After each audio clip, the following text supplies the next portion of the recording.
τώρα με τη βοήθεια του καλού μας γιατρού και συνεργάτη μας, του δόκτωρα του Αλέξιου Μαχαιρίδη, θα δούμε, φίλες και φίλοι, τις παθήσεις της χολιδόχου κίστης. Έτσι, χολολιθίαση, χολοκυστίτιδα, πολύποδες, όλα αυτά. Προβλήματα που αντιμετωπίζουν πάρα πολλοί φίλοι μας. Και βέβαια θα ακούσουμε τι ακριβώς είναι όλο αυτό, πώς το αντιμετωπίζουμε και το βασικότερο πώς το θεραπεύουμε. Γιατρέ μου, καλή σου μέρα, καλή εβδομάδα. Καλημέρα, καλή εβδομάδα. Χαίρομαι που τα λέμε, χαίρομαι. Είσαι πάντα χρήσιμος, αυτό είναι σίγουρο. Είσαι πάντα αχρίαστος μεν, αλλά χρήσιμος δε. Λοιπόν, να δούμε τώρα τις παθήσεις χολιδόχου κίστη, γιατρέ μου. Λοιπόν, χολιδόχος κίστη, θα ξεκινήσουμε λίγο παράτυπα τώρα με την ανατομία. Μάλιστα. Τι είναι η χολιδόχος κίστη? Η χολιδόχος κίστη είναι ένας σακοειδής σχηματισμός, ένα σακουλάκι δηλαδή που δείχνεται και εδώ τώρα στην εικόνα αυτή, ναι. Η οποία έχει το μέγεθος ενός αχλαδιού περίπου και βρίσκεται στο δεξί υποχόνδριο, δηλαδή κάτω από το σηκώτη, στη δεξιά άνω κοιλιακή χώρα. Και ουσιαστικά αυτό το σακουλάκι έχει μια πολύ σημαντική έννοια και ουσιαστικά παίζει έναν καταλυτικό ρόλο όσον αφορά την πέψη. Τι είναι αυτό το σακουλάκι τώρα? Είναι ένας αποθηκευτικός χώρος για τη χολή. Η χολή, δηλαδή αυτό το κυτρινοπράσινο υγρό, το οποίο παράγεται από το σηκώτη και παίζει πολύ σημαντικό ρόλο στην πέψη. Μάλιστα. Αυτό το σακουλάκι δηλαδή είναι ένα ρεζερβουάρ, με απλά λόγια. Τώρα, αυτό το σακουλάκι ταλαιπωρεί πολύ κόσμο, διότι σε αυτό το σακουλάκι δημιουργούνται η λεγόμενη λίθη, λιθίαση, χολολιθίαση, τη σημαίνει παρουσία λίθων, πέτρες δηλαδή στη χολή. Εγώ το ήξερα, γιατρέ, ότι είναι πέτρες στα νεφρά. Είναι πέτρες στη χολή ή στα νεφρά? Ναι, υπάρχουν και στα νεφρά. Πέτρες είναι άλλο θέμα. Μπορώ να μιλήσω σαν παθολόγος και για αυτό το θέμα. Αν μιλήσουμε ίσως κάποια άλλη φορά. Ναι. Αλλά οι πέτρες στη χολή είναι σχηματισμοί, είναι πέτρες οι οποίες βρίσκονται μέσα σε αυτό το σακουλάκι. Οι οποίες δημιουργούνται σταδιακά και μπορούν να προκαλέσουν προβλήματα. Τα προβλήματα αυτά κυρίως είναι φλεγμονή. Δηλαδή πάμε τώρα στην χολοκυστίτιδα. Η κατάληξη ήτιδα παραπέμπει σε φλεγμονή, σε αυτό το σακουλάκι, σε αυτό το σακοειδή σχηματισμό, τη χολιδόχο κίστη. Τι γίνεται σε αυτές τις περιπτώσεις? Αυτές οι πετρούλες που δημιουργούνται μέσα σε αυτό το σακουλάκι μπορούν να μετακινηθούν και να περάσουν μέσα στα χοληφόρα. Δηλαδή στο κεντρικό σωληνάκι που ενώνει το σηκώτη με το λεπτό έντερο, με το δωδεκαδάχτυλο, μπορεί να περάσουν μέσα σε αυτό το σωληνάκι και να το αποφράξουν, να το κλείσουν δηλαδή. Με αποτέλεσμα πλέον η χολή να μην ρέει εντός του δεκαδακτύλου, αλλά να συσσωρεύεται μέσα στο σηκώτη. Σε αυτές τις περιπτώσεις δημιουργείται αυτή η φλεγμονή, η χολοκυστίτιδα ή η χολαγγιίτιδα, δηλαδή φλεγμονή των χοληφόρων, η οποία μπορεί να έχει, έτσι ας το πούμε, και μια άσχημη κατάληξη. Τώρα αυτό που ξέρουμε, γιατρέ, εμείς είναι ότι επιφέρει πολύ μεγάλο πόνο, έτσι, άλγος. Βέβαια, αυτό σίγουρα θα επιφέρει μεγάλο πόνο. Οι ασθενείς θα νιώσουν ένα δυνατό πόνο, κυρίως στη δεξιά κοιλιακή χώρα. Συνοδεύεται πολλές φορές με ναυτία, τάση προς εμετό, διαταραχές αιμοδυναμικές, δηλαδή με ζαλάδα, με ναυτία κτλ. Ειδικά όταν έχουμε φλεγμονή σε αυτό, αυτή η φλεγμονή μπορεί να οδηγήσει και ακόμη και σε σύψη. Επομένως, εκεί είναι η δική μας η δουλειά των επεμβατικών γαστρεντερολόγων, να ερχόμαστε να μπαίνουμε ενδοσκοπικά από μέσα με μία κάμερα και με ένα ειδικό ενδοσκόπιο, ειδικά διαμορφωμένο ενδοσκόπιο, το δωδεκαδακτυλοσκόπιο όπως ονομάζεται, να φτάνουμε στο σημείο αυτό, στο φύμα του φάτερο που ενώνεται το κεντρικό σωληνάκι που τρέχει η χολή στο λεπτό έντερο, να μπούμε μέσα σε αυτό το σωληνάκι και να αφαιρέσουμε τις πέτρες. Αυτό είναι το ένα κομμάτι, δηλαδή το κομμάτι της απόφραξης, δηλαδή να μετακινηθούν οι πέτρες και να κλείσει αυτό το κεντρικό σωληνάκι. Η άλλη περίπτωση είναι να έχουμε μόνο φλεγμονή στο ίδιο το σακουλάκι, δηλαδή στην ίδια την κίστη. λόγω της χολολιθίασης, της παρουσίας αυτών των λίθων, οι οποίοι μπορεί να φράξουν και εκεί να αποφράξουν.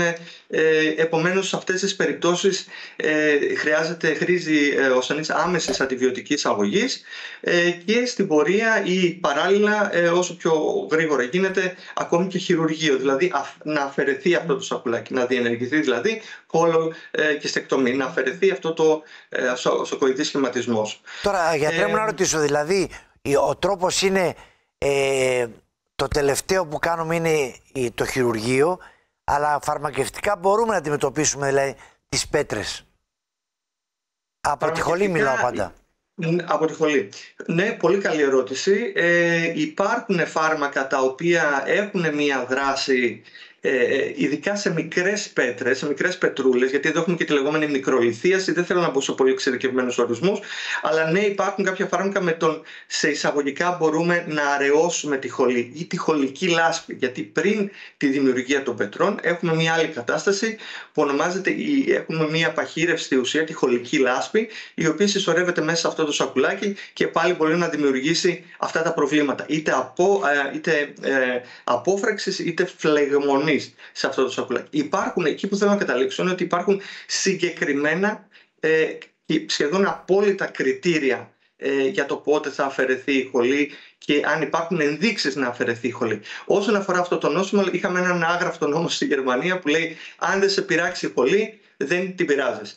Διότι ένα μεγάλο ποσοστό, 20-25% των ασθενών όλων μας, μπορεί να έχουμε πέτρες στη χολή, αλλά να μην δημιουργούν πρόβλημα. Επομένως, σε αυτή την περίπτωση δεν πρέπει να πειράξουμε τη χολή. Δεν πρέπει να αφαιρεθεί αυτό το σακουλάκι. Καλά, άμα αφαιρεθεί, γιατρέ μου, το σακουλάκι αυτό, πώς θα γίνει την πέψη μετά, πώς θα λειτουργεί ο οργανισμός? Πολύ σωστή και αυτή η ερώτηση. Η χολή θα συνεχίσει να παράγεται από το σηκώτη, ωστόσο πλέον δεν αποθηκεύεται σε αυτό το σακουλάκι. Κατ' επέκταση, εδώ κολλάει η συνέχεια στη συζήτησή μας, όπου πολλές φορές μετά την αφαίρεση της χολιδόκου κίστος μπορεί να έχουμε άλλα προβλήματα στην πορεία. Διότι ένα ποσοστό περίπου 20 με 30% των ασθενών μετά έχουν χρόνια προβλήματα. Χρόνια προβλήματα, γιατί ένα εξ αυτών είναι η αλκαλικού τύπου γαστρίτιδα, όπου έχουμε αναρροή της χολής, δηλαδή αυτού του κίτρινο-πράσινου υγρού εντός του στομάχου, και ουσιαστικά η χολή σαν ουσία έχει μια τοξική δράση, επομένως οδηγεί σε μια χρόνια γαστρίτιδα, η οποία αντιμετωπίζεται δύσκολα δυστυχώς και κατ' επέκταση μπορεί να έχουν και στοιχεία αλκαλικής ισοφαγίτιδας και ούτω καθεξής. Ένα άλλο ποσοστό των ασθενών έχουν το λεγόμενο post-cholecystectomy syndrome, δηλαδή ένα σύνδρομο μετά την αφαίρεση της χολής, όπου κάνουν συνέχεια διάρρειες, έτσι, και εκεί πρέπει να βοηθήσουμε, γιατί πλέον διαταράσσεται, ας το πούμε, η απορρόφηση της χολής από το λεπτό έντερο, κατ' επέκταση κάνουν πολύ συχνά διάρρειες. Και φυσικά μπορούμε να το εξελίξουμε κι άλλο.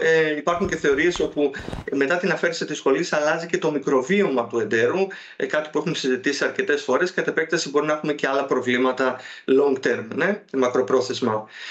Το μικροβίωμα το οποίο επηρεάζεται και από το γκάφσον, έτσι. Βέβαια, ναι, ακριβώς. Μπορεί να επηρεαστεί και το μικροβίωμα, δηλαδή μπορεί να επηρεαστεί και από την ίδια τη χολή. Εμένα η δική μου έρευνα στη Γερμανία είχε γίνει με τον καθηγητή Κούμπιτς πάνω σε αυτό το θέμα, δηλαδή στη χολή και στην ανάλυση των χολικών αλάτων. Τώρα υπάρχουν τα 5F.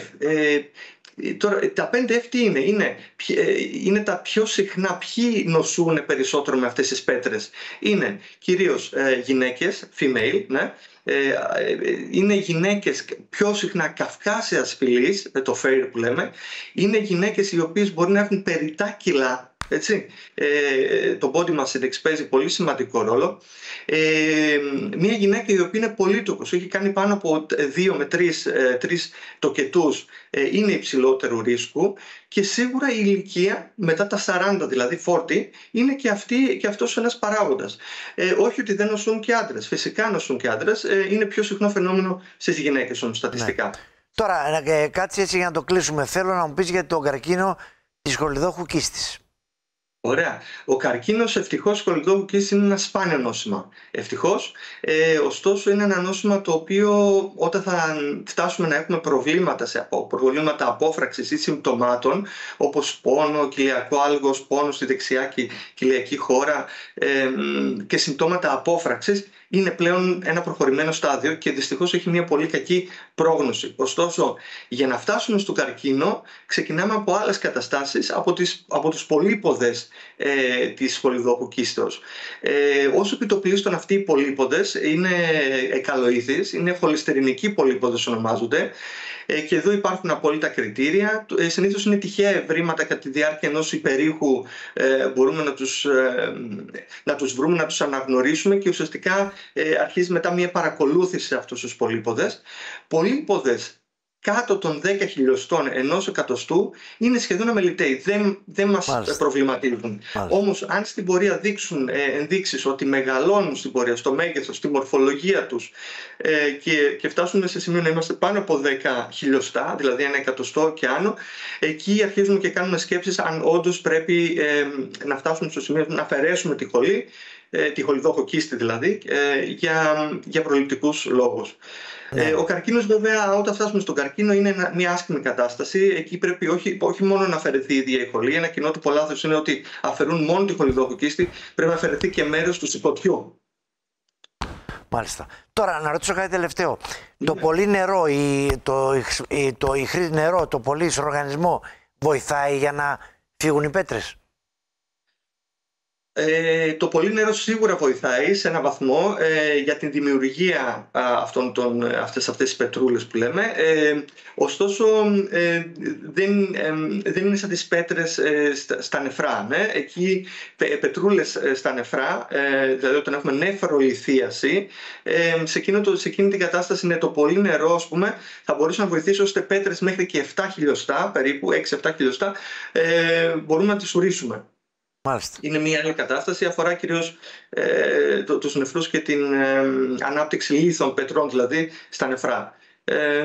Αφορά κυρίως τους νεφρολόγους και τους ουρολόγους, αλλά ευχαρίστω να μιλήσουμε κάποια στιγμή. Κάποια άλλη στιγμή να το πούμε και αυτό. Λοιπόν, αγαπητέ μου γιατρέ, σε ευχαριστώ πάρα πολύ. Όπως πάντα, σε ευχαριστώ. Καλή συνέχεια, καλή εβδομάδα να έχεις. Πάμε σε ένα ρεπορτάζ τώρα, φίλες και φίλοι. Και αμέσως μετά ο εκπρόσωπος τύπου και βουλευτής του κόμματος